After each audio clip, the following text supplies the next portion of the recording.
Good morning, everyone. Jerry here with the 75-gallon Cypress knee skate.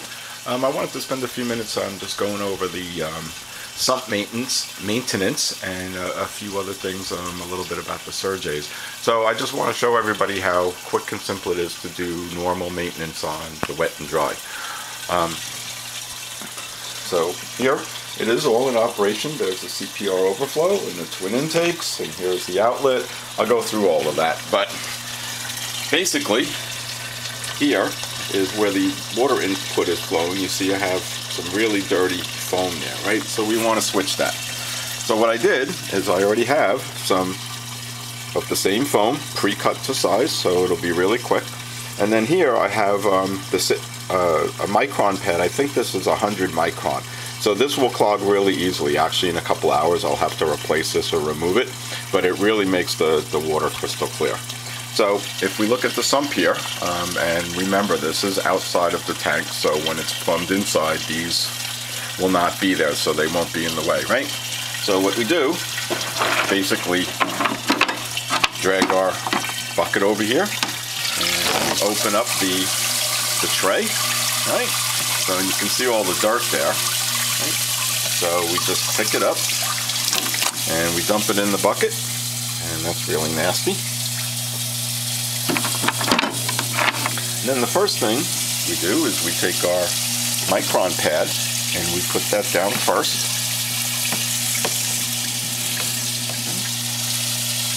And then we're just going to take the blue foam and we're going to put it right over it. And I can't cut to save my life, but that's all right. And here we have one of my little kitty helpers.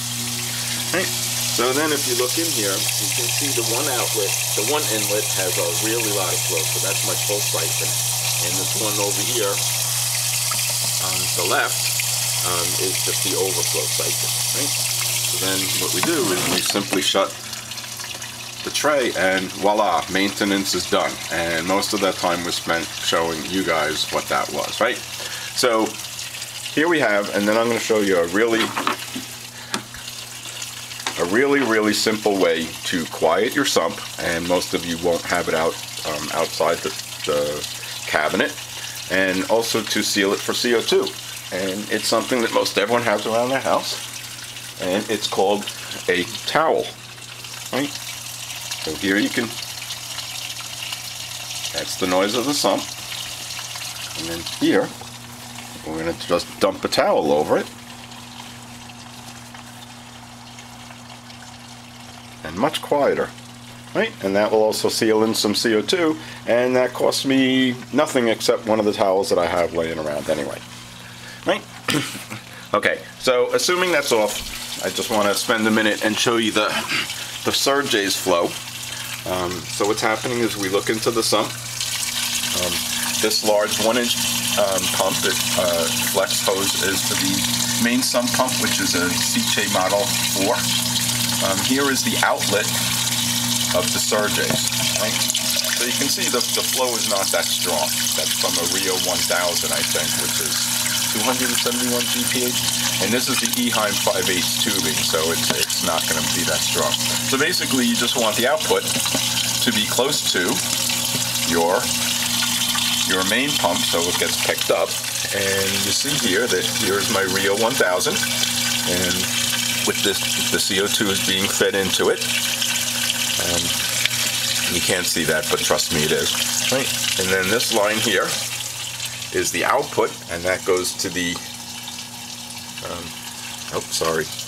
here, this one is the output, and it goes, the output of the Rio, and it goes to the output side of the reactor. And that is so the CO2 enriched water will flow down this counter current tube, right, and it'll come out the bottom, and then hopefully, if I can get this right, you'll see all the CO2 bubbles just floating around in there.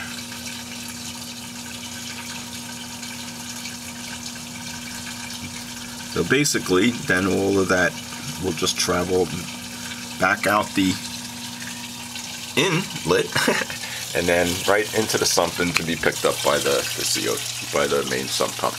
And that's why, you know, we always have cats around to help us check these things out. So you can hear the noise difference in the sump just by changing the filter foam. Made a huge difference.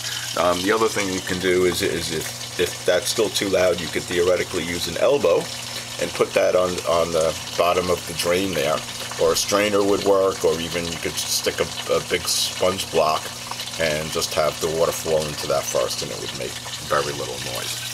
And that's about it. All right, folks, I'm going to check this out. Hopefully it showed you something. Later.